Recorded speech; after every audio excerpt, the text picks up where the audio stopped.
Cuarta clase de ventilación mecánica. Desarrollaremos el tema weaning. Weaning es el proceso de conexión o destete del paciente del ventilador mecánico. Existen diferentes tipos de weaning de acuerdo a los niveles de dificultad que nos encontramos en dicho proceso. Se denomina weaning simple cuando en la primera prueba de extubación tenemos éxito. El weaning será dificultoso cuando la extubación es exitosa en un lapso menor de 7 días y con hasta 3 intentos de prueba de respiración espontánea. Por otra parte, el weaning será prolongado cuando la extubación se realiza en un lapso mayor a 7 días de estar el paciente ventilado y con al menos 3 intentos de prueba de respiración espontánea.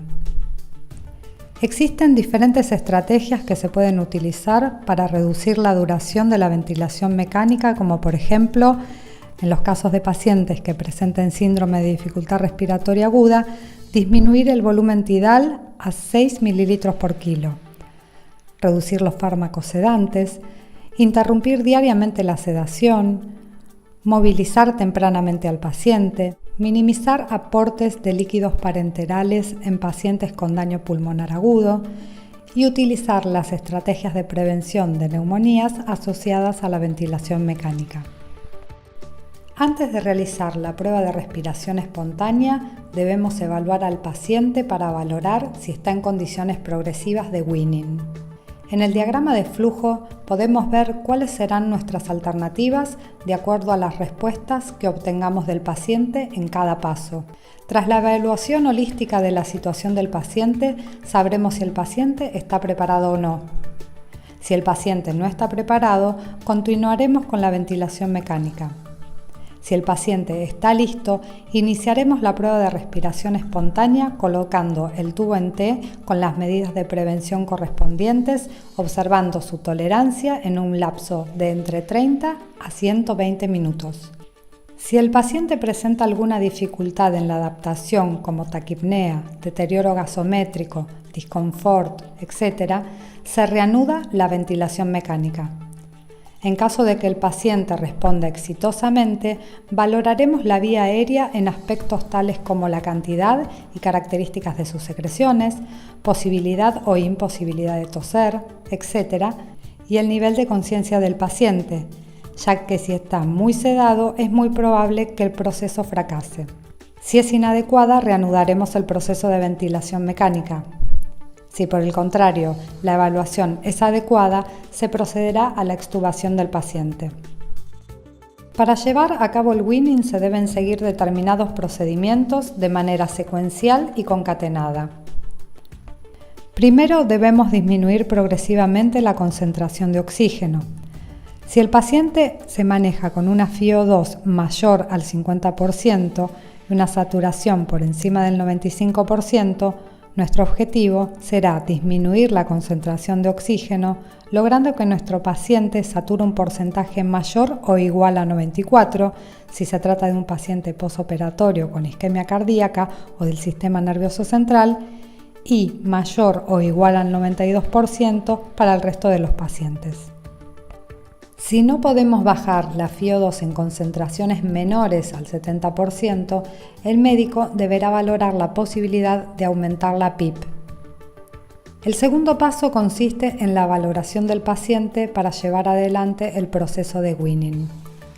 Observaremos si hay una mejoría en la condición que lo llevó a requerir la ventilación mecánica, si está estabilizado hemodinámicamente con ausencia o dosis mínimas de vasopresores, si la concentración de oxígeno requerida es menor o igual al 50%, si la PIP es menor a 5 centímetros de agua y también si ha sido capaz de realizar respiraciones espontáneas, lo que podemos comprobar si se disparó el trigger en algún momento.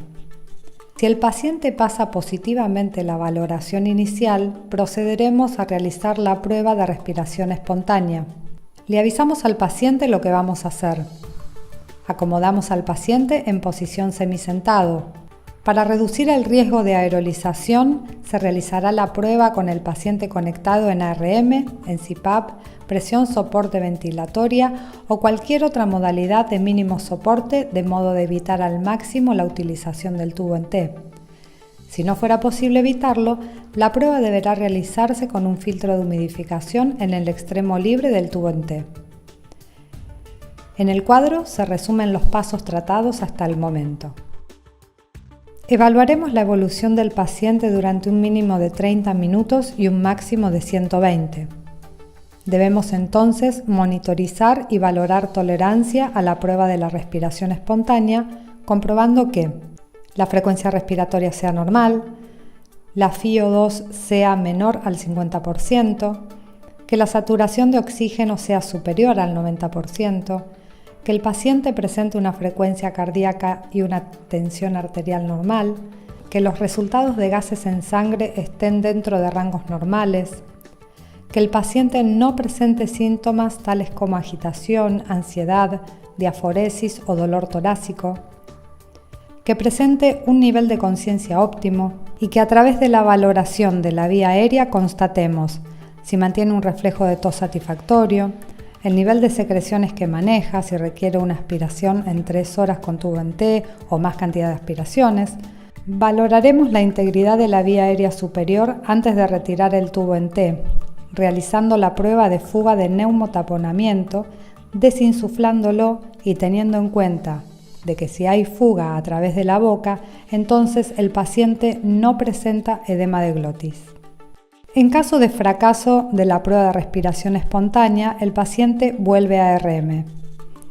En el cuadro podemos ver cuáles son los criterios de fracaso.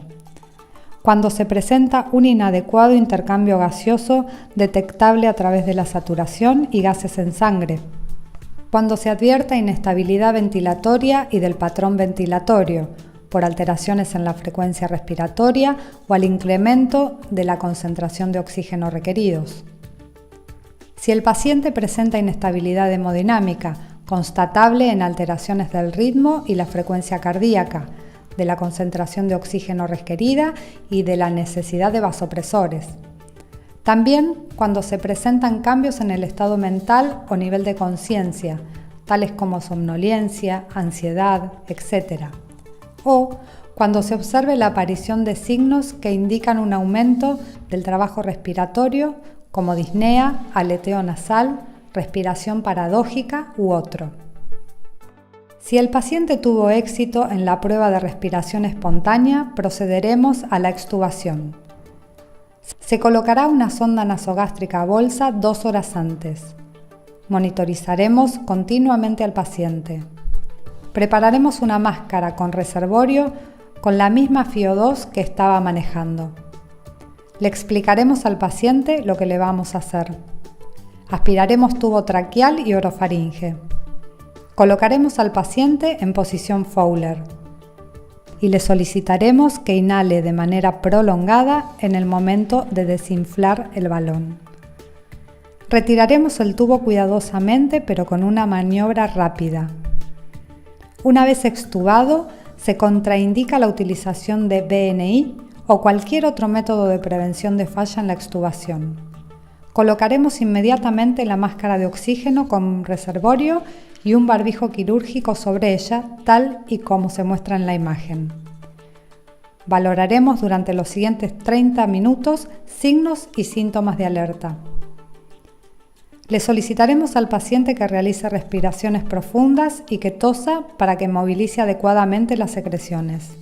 Tras 4 horas sin que se presenten anomalías, podemos probar tolerancia oral con la confirmación del profesional médico. Conclusión. La ventilación mecánica no es fisiológica, por lo que es necesario un proceso que nos permita restablecer la función natural del sistema respiratorio. Llamamos a dicho proceso weaning o destete.